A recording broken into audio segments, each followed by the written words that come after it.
You can't time the market. You can't. It's impossible to time the market.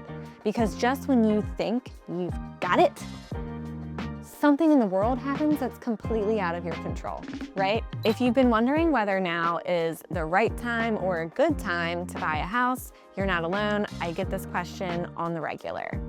I'm Danielle Waldera, a real estate agent here in Harford County, Maryland, and I'm gonna let you know if now is the right and good time to buy for you.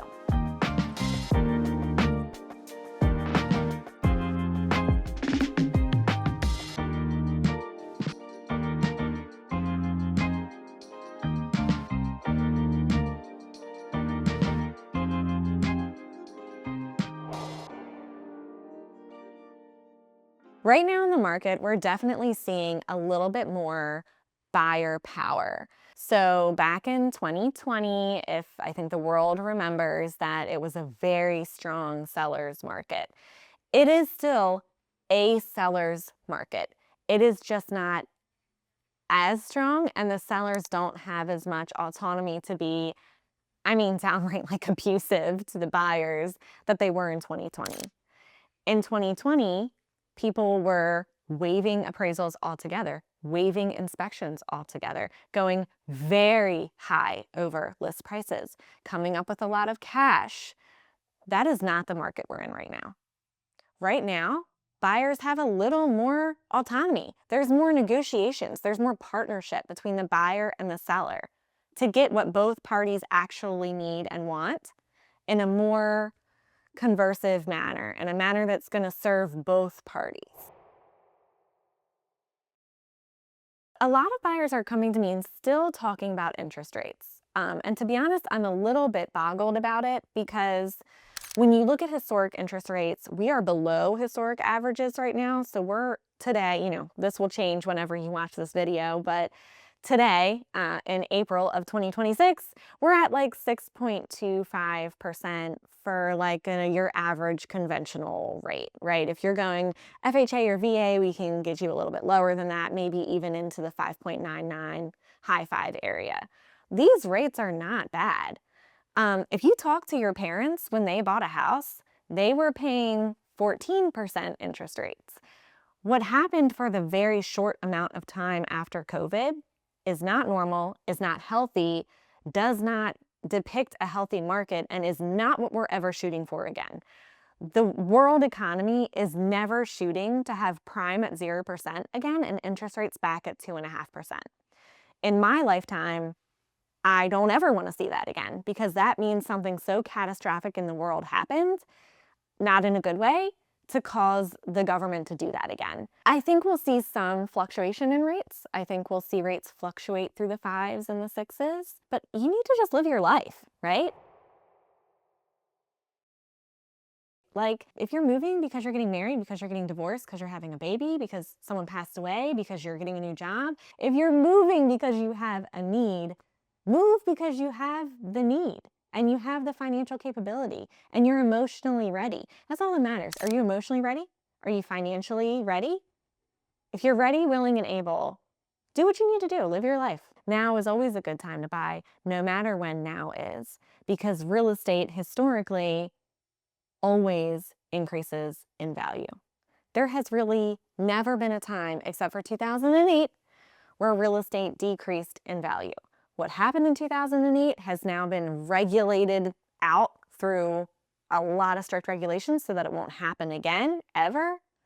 Real estate always increases. As long as you are taking care of your home, not letting it fall apart, doing small updates along the way, just living in it like you would want to live in it, right? Living in it, loving it, taking care of it, you're going to make money.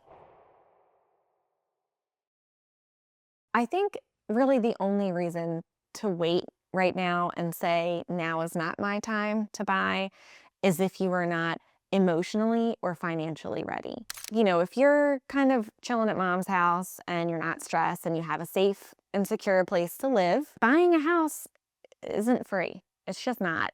There are some grant programs to help. There are some things that can help you along the way, but it's not free and it's not cheap and there are fees involved. And it is very rare that you're going to get to the table without needing thousands of dollars to get you to that table. You need a somewhat decent credit score to get you into a happy lending situation. So if you're still working on yourself, you know, personally, financially, working on your credit score, then like take a bop to just work on those few things, but I can still help you figure out what you need to work on while you're doing that. So I can still help between me and my preferred lenders. We can still help coach you into making good or better financial decisions to get you where you want to be and a plan to put you on that track. People think housing is expensive, but literally everything is expensive right now. Have you gone to the grocery store lately? Have you filled up your gas tank lately? Have you paid your gas and electric bill lately? Housing right now is increasing at a slower rate than those other bills are increasing.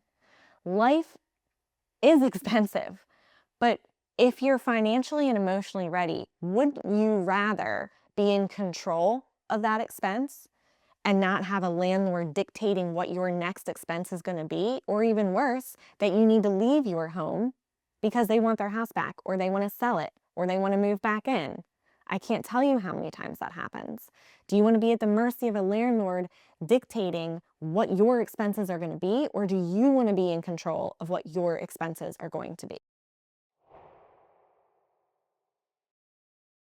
When you're going from renting to buying, there's a lot of anxiety in things that you don't have to deal with today as a renter, which would be when things break. When things break, you call your landlord comes, and they're like, I got you, boo.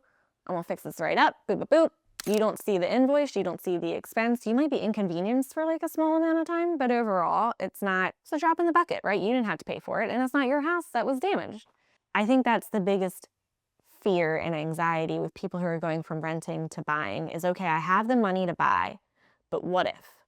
What if something breaks? What if something goes wrong? What if I don't know how to fix it?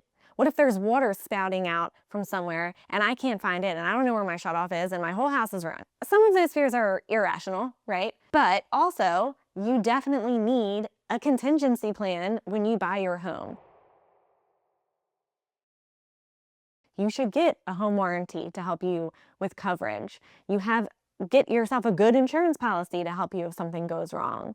Make sure, YouTube is your friend, right? If you're just looking to do little things that aren't catastrophic, YouTube and DIY yourself through it. You're a homeowner now. You can do it. You can't time the market. You can't. It's impossible to time the market. Because just when you think you've got it, something in the world happens that's completely out of your control, right? There's a pandemic. There's a war. There's a new election coming. Something in the world happens that it's not tangible to you. You can't control that.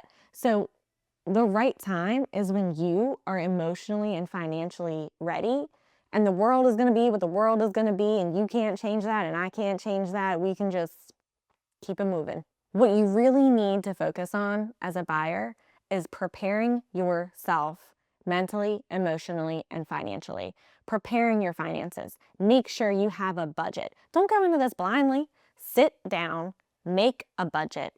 What are your expenses outside of housing, right? Because a lender is going to tell you what you can borrow, but a lender doesn't know how much you travel for work and like how often you fill up your gas tank. Your lender doesn't know that you spend $100 a week on cigarettes. Your lender doesn't know that you have daycare expenses. Your lender doesn't know that you have doggy care expense. Your lender, they only know so much, right? So you need to like prepare yourself and budgetize yourself so that you know really what you're spending. And if you do need to make any alterations to your lifestyle in order to make this a reality for you, because the reality is, if you want this bad enough, it may mean a shift in your lifestyle. And is that worth it to you? And if it's not, maybe it's not your time. If it's not, it's not. And you want to like keep spending a lot of money and rent and live your life, and that's okay too.